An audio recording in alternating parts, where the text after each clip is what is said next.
Bismillahirrohmanirrohim. Assalamualaikum warahmatullahi wabarakatuh.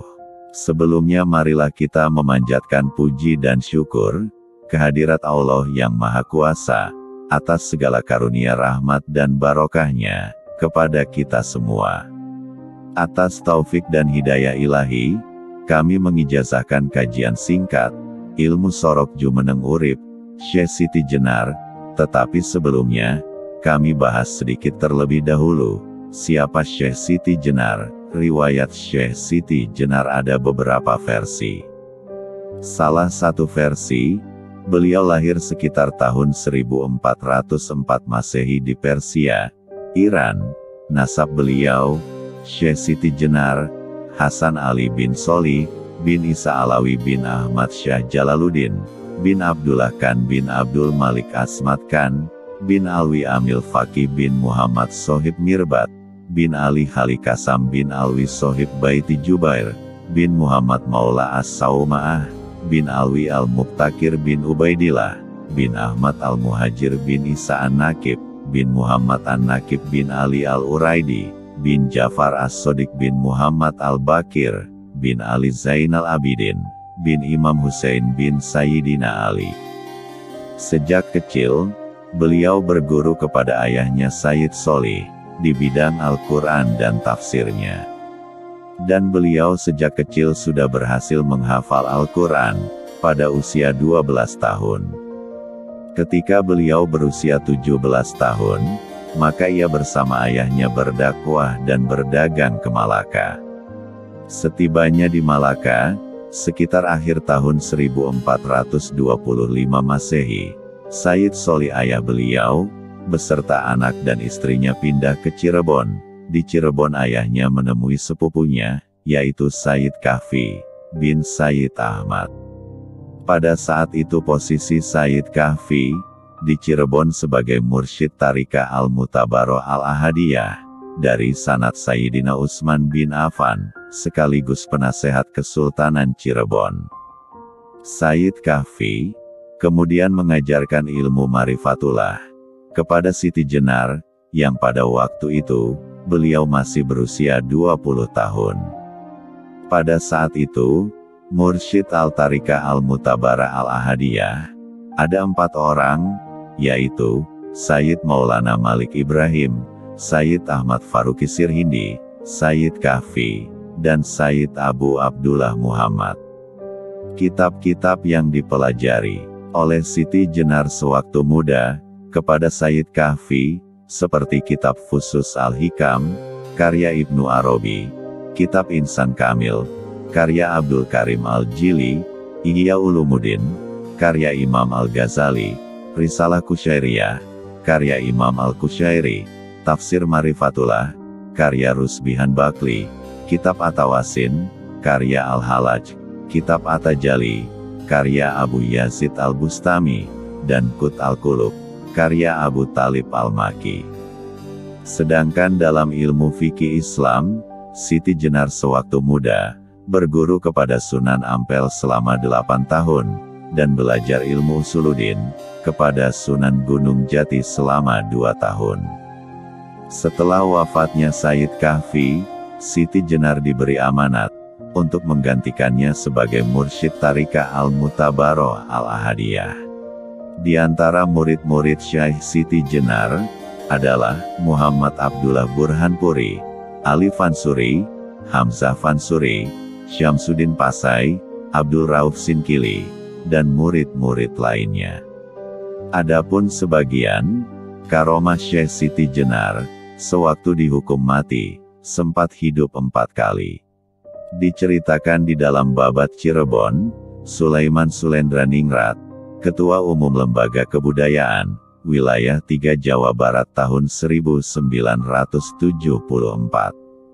Ajaran Syekh Siti Jenar, memiliki efek khusus, yang dianggap sebagai insiden, di antara pemuka-pemuka agama Islam, pada abad ke-16 Masehi. Sebab ketika itu, lambat laun banyak orang-orang yang mengaji tasawuf, mengikuti ajaran Syekh Siti Jenar, misalnya, perihal ilmu bedanya antara Kawulo dan Gusti, dan tunggalnya Kawulo dan Gusti. Pengakuan Syekh Siti Jenar, yang menganggap dirinya menyatu dengan Tuhan, membuat Wali Songo di Jawa, menggelar sidang, menyikapi ajaran Syekh Siti Jenar. Dalam pandangan Syekh Siti Jenar, yang menganggap alam kehidupan manusia, di dunia hanya sebagai kematian, atau setelah menemui ajal, disebut sebagai kehidupan sejati, di mana dia adalah manusia, dan sekaligus Tuhan, sangat menyimpang dari pendapat Wali Songo, dalil, dan hadis. Sebelum wafat, Syekh Siti Jenar sempat berpesan kepada para dewan wali, atau Wali Songo, bahwa kelak pada suatu zaman akan ada kerbau bule mata kucing, orang bule naik dari laut, itulah menjadi tanda musibah kepada anak cucu masyarakat Indonesia. Dalam sidang tersebut, 9 wali sepakat menjatuhkan hukuman mati bagi Syekh Siti Jenar.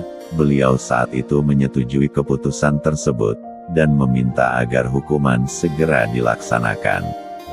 Sebelum eksekusi berlangsung, sempat ada kejadian mencengangkan, yakni saat keris Ki Kantanaga dihujamkan ke tubuh Syekh Siti Jenar, terdengar suara keras, seperti beradunya kedua besi yang sangat besar.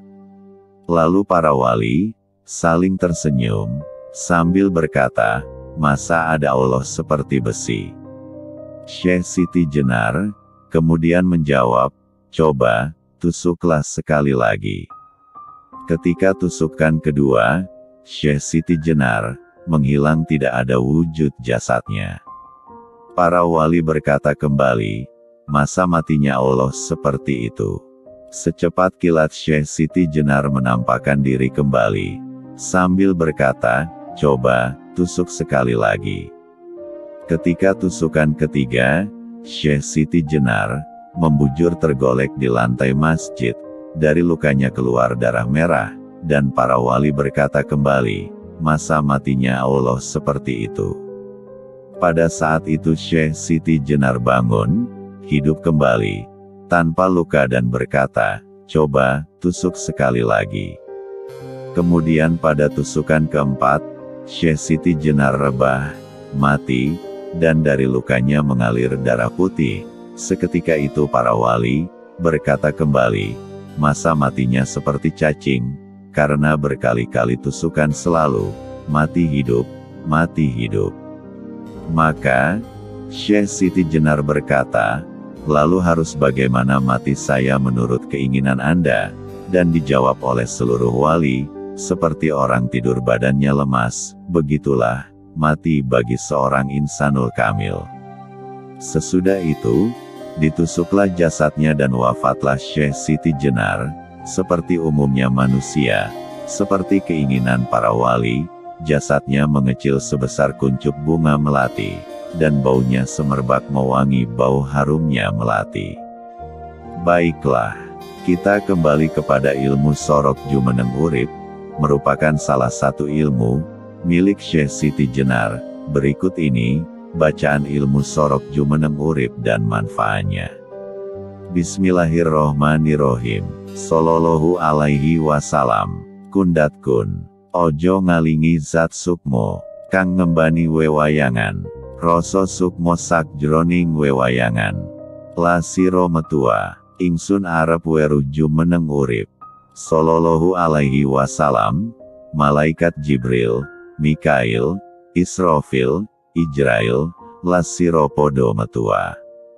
Kudu ngono saliraku, dobalio lomba jojo balio. Sallallahu alaihi wasallam. Kanjeng Nabi, Rasul, hek turutono.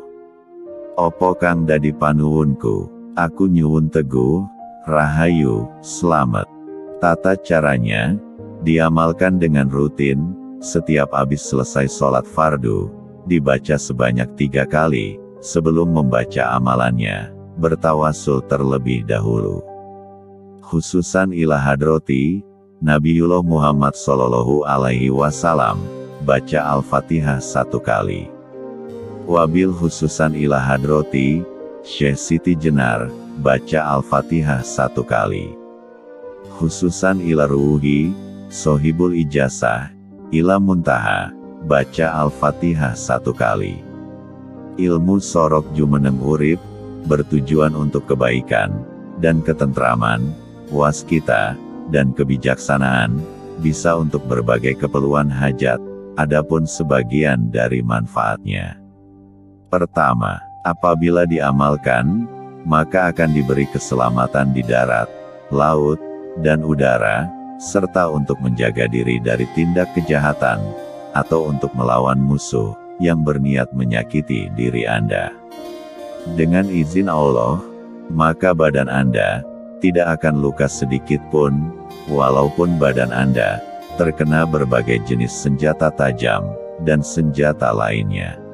Kedua, Anda akan memiliki kelebihan, dalam hal kepintaran, akan selalu muncul ide-ide yang bagus, dalam suatu bidang yang Anda tekuni, dan apabila Anda dimintai tolong orang, untuk saran atau pendapat, maka tanpa disadari, Anda akan bisa memberi saran, ke orang itu, tentang memecahkan permasalahannya, yang dihadapi orang itu, dan ide atau saran tersebut, muncul secara spontan, keluar dari mulut Anda, tanpa harus berpikir apa yang akan Anda katakan.